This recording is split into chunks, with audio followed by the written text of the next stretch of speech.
Beautiful Cincinnati, home of Kings Island, maybe one of the best theme parks ever. Grater's ice cream, Skyline chili, and most importantly, Monday Night Football for a divisional matchup between the Steelers and Bengals. It is Monday Tailgate, and we are here for the next 30 minutes to get you ready across all platforms for the game. If you're tuning in for the first time over the next 30 minutes, we'll get you caught up on a little bit of what happened yesterday. We'll get you caught up on what to expect tonight. And you can just authenticate if you're watching the app. You can stay right here and hang out, watch the game in the ESPN app. I'm Jason Fitz, and I'm joined by people far smarter than I am. Field Yates, Dan Graziano. Gentlemen, I'd like to just note the fact that I've gone slightly professional. There's a little less Christmas stuff on me today. I feel good about it. No Raiders gear either. I'm tilting right now. I do have a Darth Vader Christmas shirt on under this. Does that count as Darth Vader, Darth Raider? Is that did count as Christmas or as Raiders? Well, a bit of both, Dan. Like, I don't live in an either or world. I live in a both. We live in a both world as we do everything. All right, this is what we like to do as we get things kicked off on the Monday Tailgate. We like to start with giving guys the opportunity to get something off their mind with the evening blitz. So what we're going to do is put up a clock. 45 seconds goes up on the screen, and we'll let everybody get something off of their chest. Dan Graziano, look at this. Fancy graphics, evening blitz. The graphics. Woo! I think we're growing up. We're getting big time. All right, Dan, are you ready? I am ready. We'll let you go first. We're going to throw 45 seconds up on the clock, and away you go! There will be a lot of talk about NFL MVP over the coming weeks. Is it Aaron Rodgers? Is it Josh Allen? Is it Derrick Henry? All those guys are awesome. The MVP of the NFL is Patrick Mahomes of the Kansas City Chiefs. And I honestly don't think it's all that close. All due respect to what those other guys are doing. When you watch Mahomes play football, you see someone who can do things other people can't do and who does them routinely, who does them in a way that seems almost offhand, like in that commercial where he's playing cornhole without looking and throwing with his left hand and everything's going in. That's how he plays NFL football. If you took him off the Chiefs and put him on literally any other team in the league, he would be that team's most valuable player. And that is why I think we're overthinking it when we start to try and figure out who else we can give it to besides him. He's the MVP, period. It's a great point. And look, this is part of why teams want to try all the time to find their quarterback in the draft, right? If you are a Chiefs fan right now and you're 3 years old, you don't know what it's like to not have Patrick Mahomes, right? And you're going to grow up your entire adolescent life not understanding that this is a rarity, right? Like the way they've changed the rules in the NFL, the limited hits that quarterbacks take. You get your guy. You're not just set for a few years. You're set for a few generations. There are generations of Chiefs fans that will grow up knowing that the quarterback position's just easy because that's what Patrick Mahomes does. You know what's on my mind right now, Fitz? Do you guys remember this offseason when the Colts decided to trade for defensive tackle DeForest Buckner and the outrage it caused amongst Indianapolis Colts defensive linemen that all pleaded, "You traded for a guy to take my job?" Of course you don't remember because it didn't happen. It didn't happen. Instead, what happened was DeForest Buckner got traded, and he, by the way, has been incredibly dominant and earned every bit of the $21 million per year that he is owed for the Colts. What am I getting at? What I'm getting at is that Carson Wentz, he's unhappy about the fact that he has been benched, and apparently he's not happy being the number 2 quarterback in Philadelphia. Believe it or not, I'm not surprised by that. However, just because you're unhappy, you got to sit there and take your lumps. You didn't play well, as Graz so eloquently noted on Twitter. If you're mad about being a backup, maybe you shouldn't have led the league in basically every statistic that you don't want to lead the league in if you're a quarterback. Sacks taken, turnovers, things of that nature. Your team was a disaster this year. A lot of that fell on your shoulders. I understand you're disappointed, but the best way to not be disappointed is to play well enough to earn the $33 million per year you're getting paid and keep your starting job. It should not be that difficult. You know, you're right. I tweeted about this Sunday after Adam Schefter's story went up. And obviously when you tweet, you remember 2 things. One, you should never ever tweet ever, period, because people jump on you and crush you for it. Twitter's great, but you should be observing and not commenting or giving your opinion because everyone always says you're wrong. There's a Carson Wentz hive out there that is desperate to excuse his performance this year and say that it's because the Eagles didn't put enough talent around him, the offensive line, blah, blah, blah. I'm watching Jalen Hurts play with the same team.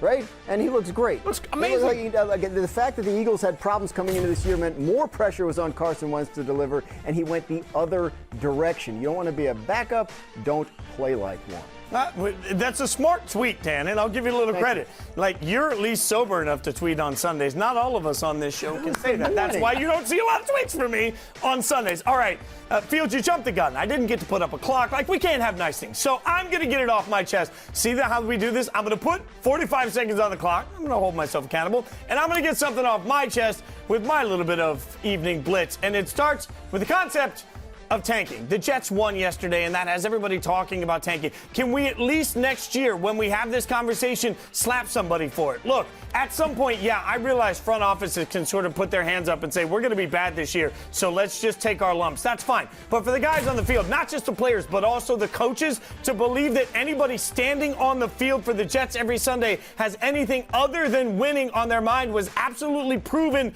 to not be the case with their win over the Rams on Sunday. Let's remember, Adam Gase doesn't want to go winless. Not just Adam Gase, but every coach on that staff doesn't want to go winless. The concept of tanking is not something the Jets, as an organization, for the guys that are actually representing the team, have any interest in, because their reputations and their professional ability to make money thrive on the ability to win games. Tanking might be something that a front office tries to do behind the scenes, but when it comes to the games, they play like they care. So the next time somebody says a team is tanking, just tell them to shut up and have another drink. Gentlemen, that's what's on my mind. Any thoughts?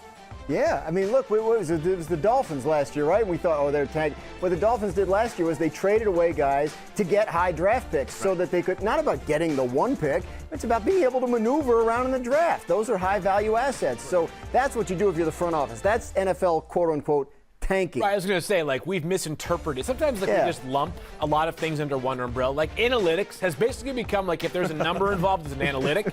Tanking is, according to those who observe football, only when you try to lose every single game. No, Dan's point is so well taken, is that, like, the idea of tanking is to acquire as many future assets, but future assets are not limited to the opportunity to get the number one overall pick. Miami is showing us that there is very much a method to the madness, and it seems to be working out okay. Also, quick note, I mean, when you talk about buzzwords, fans get into tanking too. This is my annual reminder.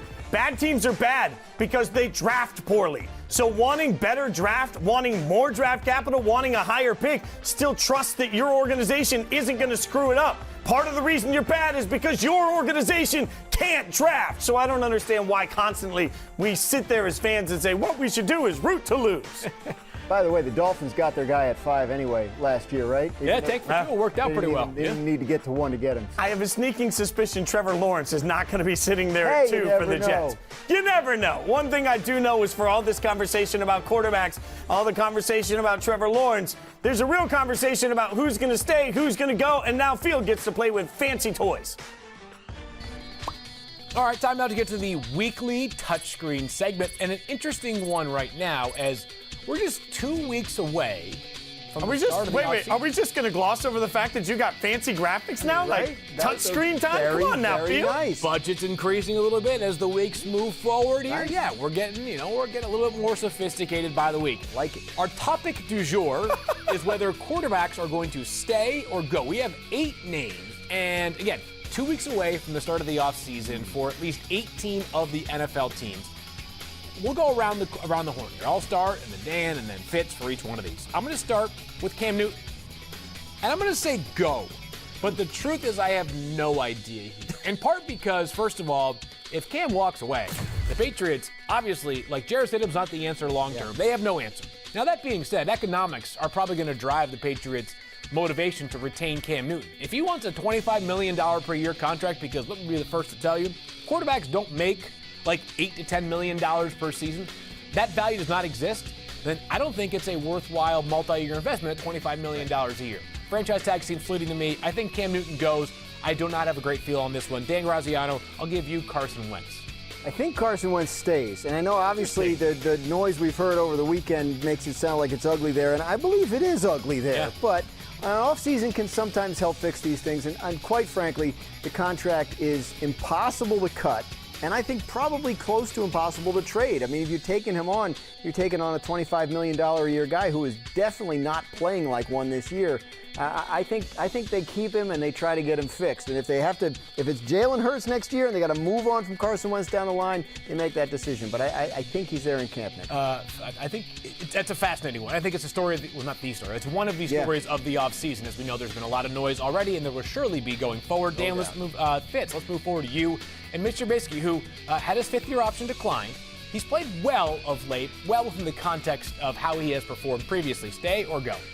I think he goes, and this has a little bit to do with, as you said, they already declined the option. Financially, they're into Foles, so realistically, though, this marriage just isn't working. And if you're Mitchell Trubisky, you've already seen the organization give up on you, so you're better off going somewhere else and seeing if you can rehab your image and maybe get some sort of a concept of what it's like to be a professional in a different organization. This has been a failure from the get-go. I don't think you can fix it with that number 2 overall pick that they're always going to have assigned to his name, so he goes somewhere else and tries to get a fresh start. Okay, interesting. And I don't know if the opportunity is there for him to be a starter somewhere, but maybe he's a guy that teams view as a capable backup. It's almost like a Jameis thing. He goes somewhere, maybe sits behind somebody and tries to work his way into it. I was actually going to say somebody's mix, like Marcus Mariota, who, of course, ties into the player we're going to discuss next. It's Derek Carr. I'm going to say he stays in Las Vegas. And I understand that the guaranteed money is now over in his contract and he's very cuttable, so to speak. And I guess there is some allure in a trade. I think it's about opportunity cost, though, right? Marcus Mariota couldn't make his way past the third string for a while with the Raiders this season. Doesn't lead me to believe that if they move on from Derek Carr, Mariota is the next man up, even if he does play well, perhaps in 2 final starts. I think Derek Carr, though, is one of those players that, like, perfectly solid. The question for the Raiders is there a player available? Like, do they have the means, whether it's in free agency or in the draft, and probably not in the draft, to land a player that is a potential franchise signal caller? We'll see, but I think he stays. Dan, how about Dak Prescott? I think Dak Prescott stays. I think they'll franchise him while they continue to work on a deal. And I thought they'd get a deal done this past offseason. They didn't. I think the Cowboys' intention is to keep him and have him be their long-term answer at quarterback. They've just got to work out the details of the deal. Maybe the fact that he's coming off injury helps. Yeah, his value seems like it's actually gone up. Yeah, no doubt. How bad the rest of the quarterback play has been there in Dallas. All right, Fitz, Jameis Winston, sort of an interesting one. After signing a 1-year bet on the culture deal in New Orleans, could he be like Teddy Bridgewater and cash in elsewhere this offseason? The problem is he hasn't had the opportunity to really show any growth. So I think he stays because what opportunity has he had to rehab his image? We said it earlier. Sometimes you got to go somewhere else. Well, we don't know what the Saints are going to be doing for the future at quarterback. It might be Taysom Hill. It might not be Taysom Hill. But if you're Jameis, at least you have some comfort in that system, comfort in that offense that comes having another year to get more familiar with. It gives him more opportunity to grow so that when he does get his time to shine, he can actually shine. Because if he steps on the field and looks bad, it's done. So I think he stays safe here and stays where he is for another year. Okay, interesting. Yeah, I have no read on it, obviously, as well. And it could be really interesting if Drew Brees retires, because then all of a sudden you're competing with Taysom Hill only for the starting job. I think the most fascinating name on this list is Matthew Stafford. And I'm going to say go. And here's the reason why. The Lions obviously have no head coach, no GM right now, at least a permanent head coach and GM. Whoever takes over that job, the first decision, actually it might need to be made before the person is even hired, is what's the plan for Matthew Stafford? And I think generally speaking, the first move that a new GM wants to make is not franchise altering of this magnitude. Matthew Stafford is beloved. He's incredibly, incredibly important to the recent history of the Detroit Lions. He's been great too. The question is, would a new GM say, I can be the one that can put the right ingredients around Matthew Stafford, or would ownership say, hey, you know what? We feel like we've either come close to reaching the ceiling, or we don't believe the ceiling is high enough as currently constructed with the other pieces around, that sort of running it back with Matthew Stafford for another few years is the best plan of action. I think Matthew Stafford would be incredibly desirable for other teams who feel like they're close. Like if the Raiders ever moved on from Derek Carr and Matthew Stafford was available, that would be a player that would make a ton of sense for them. The New England Patriots moved on from Cam Newton. That could be a very logical, I should say logical, sensible location. What do you got? If the Cowboys can't sign Dak Prescott. Great opportunity to go back home for Matthew Stafford. He's a stud. I just think that the Lions may say to themselves, maybe this is time for us to go back to the bottom to make our way back up to the top. I love all of this. I'll quickly say this. The conspiracy theory here, not the conspiracy, putting the dots together. So Dak decides the Cowboys can't work it out. Dak ends up, follow me here, Dak ends up with the Raiders. They pay all the money. They trade the draft picks. Dak ends up with the Raiders. Stafford ends up with the Cowboys. Carr ends up with the Lions. We have all of those three teams shifting it, and each of those three fan bases will feel like they've got what they needed for right now. My mind is a pretzel. Not everything is about the Raiders. Well, just most. Speak for yourself, good sir. I'm sorry, it's not. All right, Graz, last one here, and this is simple. It's not a matter of whether he stays or goes, Trevor Lawrence. Oh. But the question is, where does he go? Oh, well, whoever takes him, right? I mean, you don't think Jaguars. we're talking about Eli Manning, right? We're talking about 16 years since a quarterback has pulled this, right? Such a different time, too. Right, exactly. So we heard this with Joe Burrow last year. It didn't happen. Look, being the number one pick is really cool, and they really want it, these guys. So I don't think it's going to be a situation where, I don't want to go to Jacksonville or I don't want to go to the Jets. Interesting to see who's coaching those teams, but those teams are going to be hiring coaches with this in mind. Think about all the unique circumstances surrounding Eli. Yes. Like his dad, a well-known, this is like one of the first families of football. Brothers in the league, yeah. Like Trevor Lawrence is incredible, and he may be every bit the prospect we've seen of any player in the past 15 years. But he doesn't. So right now, there's nothing that's led me to believe, Fitz, that he's prepared to get heavy-handed in this process. No, Trevor Lawrence is going to be the first overall pick. But I will give Jets fans a little bit of hope here, right? I just did a quick Google search, and every site has their own version of it. But I did the top quarterbacks in 2020 so far. And let's not argue about the schematics. Follow my point here, though. They've got Patrick Mahomes at number 1, not first overall. Okay. Aaron Rodgers at 2, not first overall. Russell Wilson at 3, notice a trend? Not first overall. Josh Allen at 4, not first overall. Deshaun Watson at 5. Ryan Tannehill at 6. Tom Brady at 7. You got to get to Kyler Murray at 8, and we still don't know the book on him. Breeze after that. Carr after that. I mean, you can go up and down the list. We're talking about the first overall pick like it's going to be suddenly a life-changing thing. Let's be real. The best quarterbacks in the NFL this year were not first overall picks. I would still take him. Yeah. Like if I had the one pick, I would take my chances that he could turn out to maybe get up that list a little bit. If I were to redraft every player in the NFL, I think based off name alone, my first overall pick, Forrest Lamp, who's kind enough to join us now. We got a 25,000th show coming up pretty soon. Really? Yeah, August 25th. That's a lot of shows. Yeah. How you keep track of something like that? We got a guy.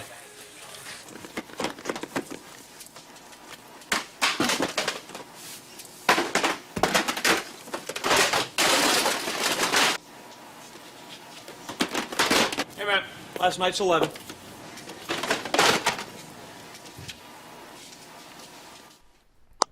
I'm not sure there's a mascot that gets more fun in the SportsCenter commercials than the Western Kentucky Hilltoppers. And we're doing that because we have Forrest Lamp joining us, San Diego Chargers. San Diego, good Lord, you just blast in the past. LA Chargers offensive lineman joining us, man. And we had to have a little fun with that because thanks for the time, A, first and foremost. But B, I love asking guys that went to small schools. Like, I spent 20 years in Nashville. I'm very familiar with Western Kentucky, right? But when you come into the trash-talking element that is Saturdays for so many NFL locker rooms, like, what do you join into when you're trying to trash-talk everybody for college football's sake?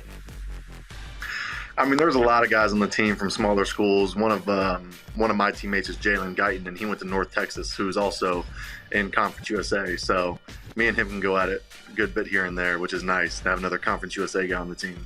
I guess I haven't really tallied how many players from each of the teams in each of the four teams in the college football playoff you guys have on your Chargers roster. But is there like a notable? I guess Mike Williams is a Clemson guy. Is there one of those four schools that right now is reigning supreme? Maybe Joey Bosa playing the Ohio State fight song over the loudspeaker or something like that. What seems to be the most popular pick there in the locker room? No, everybody's pretty. How would you say? Everybody's pretty friendly about it. But, yeah, we got Damian Square, who went to Alabama. Joey obviously went to Ohio State. We got Braden Fajoka, who went to LSU, so they're not having too good of a year. So everybody's been giving him a little bit of a hard time. Dude, Braden is a personality, man. He is a fun dude. That's awesome. All right, so speaking of fun, you're having a little fun. You've introduced a line of Forrest Lamps. Okay, so let's just start with the obvious. How many teammates have hit you, as a person that appreciates free stuff, how many teammates have hit you up for a free Forrest Lamp at this point? Quite a few. It's actually funny because it was 2 years ago. So it was I think it was in 2018. We went ahead, me and Lamps Plus did a thing for Christmas, and we gifted everybody on the team a lamp. And so now a bunch of the teammates that were here back in 2018, they're giving me a hard time. They're like, are we getting lamps again this year? And are we going to get the Forrest Lamp? And so they've been giving me a hard time about it. How did this come together? Because I'd imagine this was just like an opportunity waiting to happen, right? Lamp's been your name, your last name for your entire life. What was sort of the evolution of this deal that eventually got done that benefits certainly both sides? I never necessarily realized there would be a Lamp opportunity for an NFL offensive lineman, but what a great one there is for you, taking advantage of the name. I know, yeah. I mean, I never, offensive lineman, we don't get much as it is. Marketing and things like that, so it's slim pickings for us. But yeah, it was right before I got drafted. One of my marketing representatives, she reached out to me and she was like, hey, I was driving through Arizona and I ran into this company called Lamps Plus. And I guess she reached out to the CEO or director of marketing or somebody like that. And long story short, a couple months later, we had a deal done right before the draft. And, I've been with them the last 4 years now, and it's been a great partnership. So it's truly a blessing. All right, so we're having a lot of fun. Let's talk a little bit of football here, Forrest. And, let's be real. They're just asking me to be a professional right now. I have a Raiders tattoo on my body, so I have to apologize first and foremost for some of the things I may or may not have said a couple of weeks ago. Congrats on the win, or last Thursday, whenever the hell it was. Congrats on the win. I have to say that. But talk to me about what's made this season with Justin Herbert particularly so special to watch for you guys. It's been special to get a guy be able to come in and take control of the locker room the way that he's taking control. And obviously we had a unfortunate event with Tyrod, and he was our QB1 to start with. And it's just unfortunate because we all love Tyrod, but to see him step up, I think he found out maybe 30 seconds before the kickoff that he was going to be the one starting. And just to see him come in and not skip a beat, it was just like he was at practice. And it was just awesome to see. He's a great guy, and he's got a great future ahead of him. Walk me through that moment, because we almost forget that that's the way the season started. For you as a player, what was it like to find out so last second that your quarterback was changing? It was a little scary with him being a rookie, and you just never know because he's never been in a game situation, especially this year with no preseason games. That was really tough for a lot of the undrafted guys and the rookies who just have never gotten to play in an NFL game. And I remember how much those games meant to me, coming in off of an injury and whatnot. So for him to not have any of those games under his belt, the O-line found out right when our kick returner caught the ball. They're like, hey, 10's going in, Tyrod. And, all of us were like, all right, well, we just got to do our job and, make him as comfortable as possible. And, he was up for the challenge. He's a great player. As an offensive lineman, you are obviously part of the 5 layers of protection, but you guys also kind of have, you guys sort of the locker room enforcers as well. When something is a little bit haywire, you got to make sure that things are kept on the straight and narrow. When Justin Herbert walked out of, I believe, the weight room, I think John Lott, your strength coach, was the man who gave him his haircut. And he went from those unbelievable locks to this 13-year-old looking buzz cut kid. What was your first reaction? And if we were allowed to go to bars right now, would Justin Herbert even be allowed into a Los Angeles bar? He looks like he is in 9th grade. He is. He does. He looks young. Our first reaction was, who the hell cut your hair? And it was Coach Lott, unfortunately. He's not a good barber. But, that's just who Justin is. He's just a guy that doesn't care. He's just a guy that is here to play ball, and that's what he's mainly here to focus on. And that's, if you guys truly knew him personally, that's how he is. Even if the bars were open, Justin wouldn't be there. He'd be here studying and doing as much as he could to win his games. Forrest, you're not supposed to make me like the guy, dude. I got a generation coming where I got to root against him. Good Lord, Forrest. Hey, man, we appreciate your time. Congratulations on the Lamp. They are awesome. I'm just going to say I'm jealous. I wish I had a cool name like you do. Congratulations on that, and thanks so much for giving us your time. Happy holidays, my friend. Thank you, guys. I appreciate it. Have a good one. So let's take a look here, gentlemen, at the playoff picture. It's on the screen in front of us. It's almost a tease to see my beloved Raiders still listed on that. But we know that with tonight's matchup, there's something, and this is the moment, too, to say, like we've said before, the NFL did something really smart this year, at least in the world of keeping interest, by making only 1 seed get a bye. This game has so much meaning for the Steelers tonight. who are sitting there trying to figure out how to stay on pace with the Chiefs. If they can, does it matter? What, the bye? No, I was saying, does it matter if they can, does it matter? Are the Chiefs just going to win the AFC going away? If you tell me I got to win 2 games to get to the Super Bowl and the other guy's got to win 3 games to get to the Super Bowl, I take that deal. Okay. I don't care if I'm not as good as the other. Okay, fair enough. I You only got to win 2 games. Okay, yeah. Yeah. Are the But, Chiefs I mean- losing again this year? I don't think so. Yeah. Well, and to that point, Phil, I don't think this is about catching the Chiefs in the playoff battle. This is about just trying to make your playoff life extend as Yeah. long as you possibly can get it to extend, right? We'll start with you, Dan. Do you believe that the Steelers are a legitimate AFC, what we would usually say second seed in the AFC, great team? Are they that? No, and I say this knowing that I think they're going to look really good tonight. But they've looked really bad the last couple of weeks. And I think, look, they can't get a run game going. I think Buffalo's the better team right now. Yeah, I think that I feel confident saying, yes, of course they beat them head-to-head. But I think just watching Buffalo over the past couple of months, that's the team.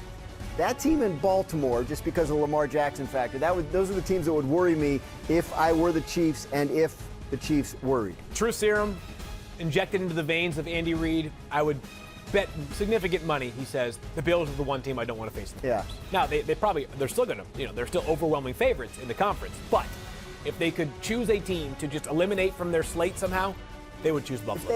If the Chiefs have a bad day, if they're a little bit off their game, I think Buffalo is a team that can beat. And I think Pittsburgh probably is too. But right now, I just feel better about Buffalo as that kind of team the way they're going. We just showed the graphic that says Steelers in a rut field. Are they really in a rut, or has it just caught up to them? Because I don't feel like they were even getting the hype when they were 10-0, for example, that we would usually give 10-0. No, that's fair. And eye test is one of those sort of funny, sometimes objective measures. But the eye test told us from the beginning this was not a dominant team like 10-0 would normally suggest. But you're right. Offensively, they have a lot of pieces in place, but they can't seem to do it consistently. Kind of the Bucks that way on offense in the AFC. And then on defense, they're really, really good, but injuries caught up to them, right? I mean, you lose 2 of your best players, Devin Bush and Bud Dupree for the year, both due to knee injuries. Robert Spillane, a backup linebacker's been banged up as well. They've dealt with some injuries that have dramatically impacted their defensive fortune. Their offensive line has consistently, year in, year out, made them a factor. That line has not played well, has not protected Ben Roethlisberger as well as we're used to seeing it. Roethlisberger hasn't played well by his own admission. We need to see him in the next 3 weeks, tonight and in the next 2 weeks, elevate his game to the point where he looks like he can be old playoff Ben. Speaking of bad offensive lines, let's at least talk about the other side in this matchup. The Bengals, we all know, have a bad offensive line. That's part of the reason. Joe Burrow obviously started the year and looked great. I love Joe Burrow, guys. You know this. I think Joe Burrow can be an absolute superstar in this league. But at some point, Field, when you think about teams that just can't analyze certain positions, the Bengals have tried in the draft and free agency to address the offensive line. How do you fix it when you don't analyze that position well? Help is on the way. And here's the reason why. The draft board appears to be setting up perfectly for the Bengals right now. They're going to have to work hard to not have a top 3 pick. Now, let's presume the number 1 pick goes to the Jaguars. The number 2 pick would in turn go to the Jets. And if the Jets aren't inclined to use that pick on Justin Fields, then they're going to probably try to trade back. To someone who is. Right. Yeah. And if they don't, they're taking Penei Sewell, the left tackle from Oregon. But they already have an excellent left tackle in Mekhi Becton. The 3rd pick could very well be Penei Sewell, the left tackle from Oregon. He opted out of this year. The guy's an athletic freak. He's 20 years old. He would be fantastic. Best thing is to have a top 5 pick and not need a quarterback. Yes, no question. That is draft gold, and that's where the Bengals are going to find themselves. But it isn't interesting because right now there are 2 quarterbacks everybody's infatuated with, Lawrence and Fields. But there's a 3rd quarterback that has gotten a lot of hype this year in Zach Wilson out of BYU. And as you start to look at that board play, to both of your points, are you better off sitting where you are if you're the Bengals? Are you better off sitting where you are and taking what appears to be a surefire tackle that can immediately be a contributor to your offensive line? Or are you better off trading down and hoping that you can still get a great offensive lineman and rolling the dice? What am I getting? Right? How far down am I going? Am I trading back to 5 or 6 or 8 or 22? Right? That makes a big difference in terms of whether I would do that. I'd be surprised. Now, it could be proven way wrong. I'd be surprised if Zach Wilson's in the if he's in the conversation. At number 3? Number 3, yeah. He's playing in the Boca Raton Bowl tomorrow. Boca Raton? I look Tomorrow. forward to Yeah. I'd be surprised if we're talking about 3. Maybe it's not necessarily him. Maybe he goes to 2. I'm just saying, like, I'd be surprised if we go back-to-back quarterbacks to begin the draft this year. It seems like he's the top 10 pick, but not necessarily a top 5 pick. All right, speaking of picks, let's get some picks rolling. We do this every week. We got to get our game picks in. We will start with the first person on the graphic, which, by my eyes, looks like Dan Graziano. It's a little screen. I'm trying to see it, Dan. Who do you got in this one? I mean, the Steelers. Like, if the Steelers don't win this game, major alarm bells in Pittsburgh because the Bengals are shredded. They're down to their 3rd quarterback. We were talking about they don't even have an offensive line. They don't have their running back. Yeah. Steelers should roll. All right, so nothing great in life is achieved without being bold and audacious every once in a while. Who likes to live a little bit on this show? I'll take the Steelers. Well, we all know that, again, my fandom of Kings Island and Grater's ice cream and even Skyline chili sometimes. Roebling Bridge. It doesn't fix this. Now the Steelers still win the game and they win it easily. What I know is you guys can continue hanging out by authenticating in the app. You can watch the game right there if that's where you're hanging out with us. In the meantime, if this is your first time hanging out with us, we appreciate it. You should do it every single Monday night. He's Field Yates. He's Dan Graziano. I'm Jason Fitz. What you want to do is stay tuned for the Monday Night Football matchup between the Steelers and Bengals. Merry Christmas. Happy holidays, everybody. Thank you so much for giving us a